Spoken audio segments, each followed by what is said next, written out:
पहली फिल्म में डायन मेलेफिकेंट को मानव राजा द्वारा धोखा दिया गया था। बदला लेने के लिए मेलेफिकेंट ने राजा की बेटी पर एक अभिशाप लगाया जिसे केवल सच्चे प्यार के चुंबन से ही जगाया जा सकता है। मेलेफिसेंट फिल्म के पार्ट 1 के वीडियो डिस्क्रिप्शन में है, जंगल में 5 साल बाद एलुओ बड़ी हो गई और जादुई जंगल की पहली मानव रानी बन गई। इस समय उसे मानव साम्राज्य के राजकुमार फिली से प्यार हो गया और वह उसके प्रस्ताव पर सहमत हो गई। क्रो एल्फ डुवल ने तुरंत मेलेफिकेंट को खुशखबरी सुनाई, लेकिन वह उदास थी और बिल्कुल भी खुश नहीं थी। और मेलेफिकेंट ने एलुओ को पाया और उसे प्यार में अंधी न होने की सलाह दी। क्योंकि मनुष्य भरोसेमंद नहीं है, एलुओ पहले से ही प्यार में गहराई से गिर चुकी है और सोचती है कि फिली एक अच्छा पति होगा। मेलेफिकेंट ने उसकी जिद देखी और उसके पास कहने को कुछ नहीं था। दूसरी ओर फिली महल में लौट आया और अपने पिता और माँ को सफल प्रस्ताव की खबर सुनाई। उसके पिता पहले से ही युद्ध से थक चुके थे। अब जब दोनों देशों में शादी हो रही है तो यह लंबे समय से खोई हुई शांति की शुरुआत होगी। माँ भी अपने बेटे के लिए खुश है। वो इरोह को कल रात के खाने पर आमंत्रित करने का प्रस्ताव रखती है और उससे अपनी गॉड मदर मेलेफिकेंट को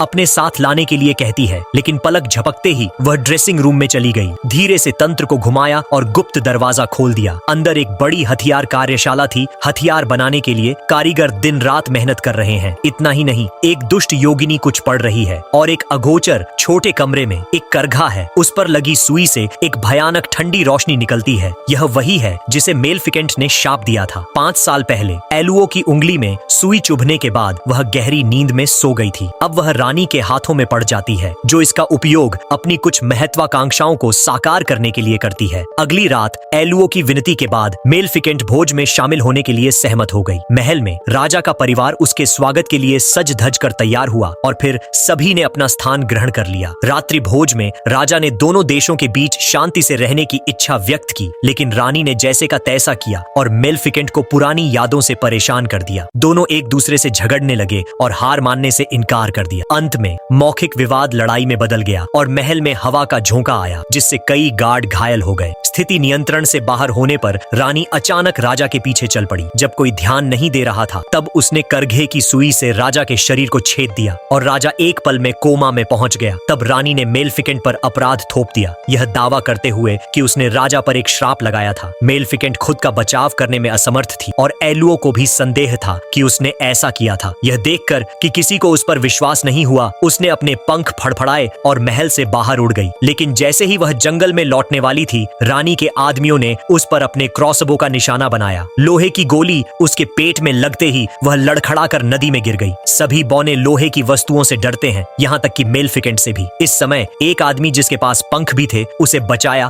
और आकाश में उड़ गया। अब जब राजा कोमा में था तो रानी ने सारी शक्ति ले ली। उसके अधीनस्थों ने रानी को खबर दी कि मेलेफिकेंट को बचा लिया गया है। वह चिंतित थी कि मेलेफिकेंट मनुष्यों से बदला लेने के लिए वापस आएगी, इसलिए उसने कारीगरों से गति बढ़ाने के लिए कहा। रक्षात्मक बलों को तैनात करते समय उन्होंने अपने लोगों से एक संदेश भेजने के लिए कहा। 3 दिन बाद राजकुमारी एलुओ प्रिंस फिली के साथ अपनी शादी का आयोजन करेगी और सभी योगियों को शादी में शामिल होने के लिए आमंत्रित किया जाता है। कल्पित बौनों को नहीं पता था कि यह एक जाल था और वे शादी में शामिल होकर खुश थे। उसी समय रानी ने एक प्यारी माँ की तरह काम किया और एलुओ को यहाँ शांति से रहने की अनुमति दी और दावा किया कि अब से यही उसका घर होगा। एलुओ बहुत प्रभावित हुई और साथ ही उसे राजा पर अपनी गॉड मदर के श्राप के बारे में दोषी भी महसूस हुई। दूसरी तरफ मेलेफिकेंट एक अजीब गुफा से जाग गई और यहाँ एक समूह था जो बिल्कुल उसके जैसा दिखता था। कल्पित बौने का नेता पोला, जिसने उसे बताया कि हमें ब्लैक फेरी कबीले कहा जाता है। सदियों से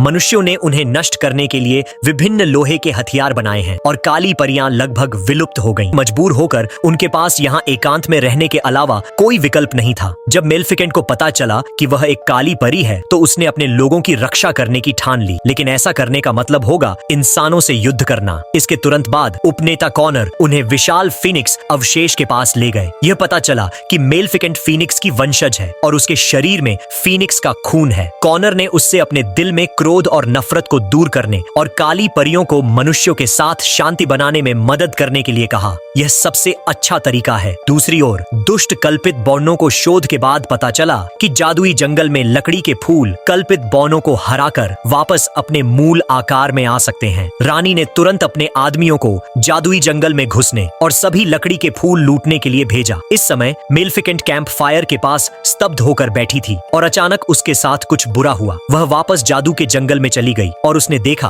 कि लकड़ी के सभी फूल मनुष्यों द्वारा चुरा लिए गए थे और अब केवल पोला, जो कुछ फूलों के साथ आया था, उसे समझाया कि वह अब इतनी दयालु न हो और मनुष्यों को इसकी कीमत चुकानी चाहिए। इसी समय पेड़ के पीछे घात लगाए बैठे मानव सैनिकों ने हमला बोल दिया। आयरन एग सीधे मेलेफिकेंट की ओर उड़ गया। महत्वपूर्ण क्षण में कॉनर उसके सामने खड़ा हो गया और गोली को अपने शरीर से रोक लिया। यह देखकर बुल्ला को बहुत गुस्सा आया और उसने एक एक करके सभी सैनिकों को हवा में फेंक दिया। मेलेफिकेंट ने कॉनर को अपनी बाहों में मरते हुए देखा और उसी क्षण अपने दिल में एक निर्णय लिया। 3 दिन बाद मानव शहर को रोशनी से सजाया गया और कल्पित बौने एक साथ एकत्र हुए। चर्च में विवाह समारोह शुरू होने का इंतजार किया जा रहा था। इस समय एलुओ ड्रेसिंग रूम में शादी की पोशाक बदल रही थी, लेकिन उसने एक मॉडल का सिर एक तरफ झुका हुआ देखा। वह उसे ठीक करने के लिए आगे बढ़ी, लेकिन अनजाने में गुप्त दरवाजा खुल गया। एलुओ सावधानी से अंदर चली गई और फिर करघे को देखा। जैसे ही उसकी उंगली सुई की नोक को छू गई,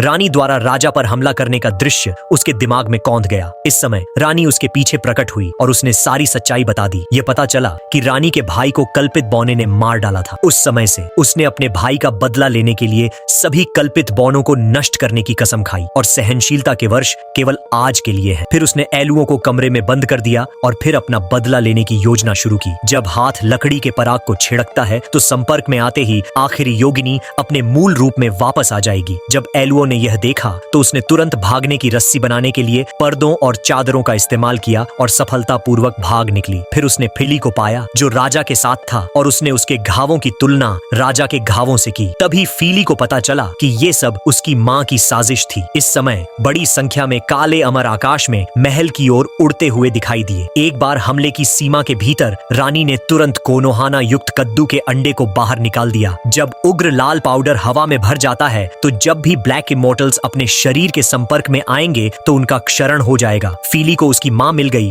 और उसे उम्मीद थी कि वह तुरंत रुक जाएगी, लेकिन वह बदला लेने की खुशी में डूबी हुई थी और खुद को छुड़ा नहीं पाई। यह देखकर कि कल्पित बौने और काली परियों को भारी नुकसान हुआ, एक एक करके इंसान कसाई के चाकू का शिकार हो गए। सौभाग्य से मेलेफिकेंट समय पर पहुंची और पराग को तितर बितर करने के लिए अपने पंख लहराए और फिर झपट्टा मारकर सभी गुलेलों को नष्ट कर दिया। मेलेफिकेंट को रानी मिल गई और राजकुमारी एलुओ ने उसका अनुसरण किया। वह जानती थी कि उसने अपनी गॉड मदर के साथ अन्याय किया है, लेकिन फिर भी उसे उम्मीद थी कि वह उस इंसान को जाने देगी। हालांकि जब दोनों ध्यान नहीं दे रहे थे तो रानी ने एलोमा लिन्फिसन पर पराग से सना हुआ क्रॉसबो चलाया, जिससे वह दूर जा गिरी, लेकिन उसे गोली लग गई और वह एक पल में राख में बदल गई, जिससे एलुओ बहुत दुखी हुई। जब रानी को लगा कि वह जीत गई है तो राख से प्रकाश फूट पड़ा और फिर मेलेफिकेंट का पुनर्जन्म हुआ। वह फीनिक्स में बदल गई और आकाश में उड़ गई। ऐसा दृश्य देखकर रानी पहले से ही डर गई थी। खुद को बचाने के लिए उसने एलुओ को शहर की दीवार से धक्का दे दिया और मौका पाकर भाग निकली। मेलेफिकेंट ने एलुओ को बचाने के लिए अपने शरीर का इस्तेमाल किया, लेकिन रानी को पोला और ब्लैक हर्ट्स ने पकड़ लिया जब वह भागने वाली थी।